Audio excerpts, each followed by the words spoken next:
How were the Treaty of Versailles negotiations kept secret? Imagine a room filled with the world's most powerful leaders, all working behind closed doors.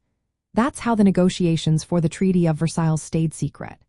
The main players were the leaders of the United States, Britain, France, and Italy, known as the Big Four.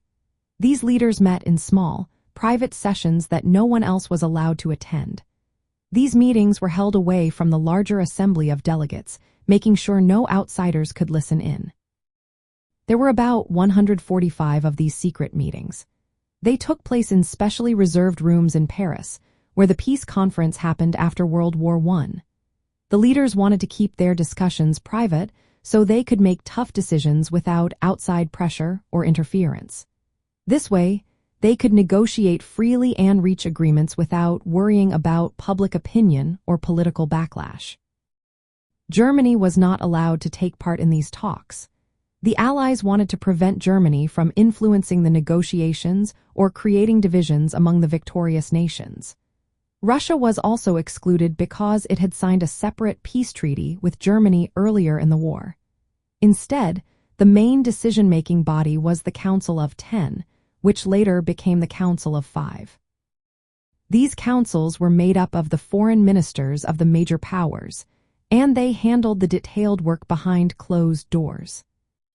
Many secret commissions worked quietly in the background, drafting parts of the treaty without open debate. The final treaty was presented to Germany as a done deal, with no chance for them to negotiate or change the terms. This approach was meant to keep control over the peace process and avoid the diplomatic disagreements that had slowed down earlier treaties. In addition, some diplomatic agreements and wartime treaties were kept hidden from the public and even from some of the Allied nations. Confidential missions were carried out to manage sensitive issues, and the leaders wanted to control what their populations knew. They believed that keeping negotiations secret helped them shape the treaty's harsh terms and avoid political trouble at home. So, the secret negotiations were mainly kept under wraps by holding small, exclusive meetings, excluding certain nations, and working behind the scenes through commissions and diplomatic channels. This secrecy played a big part in shaping the Treaty of Versailles and the tensions that followed in Europe after the war.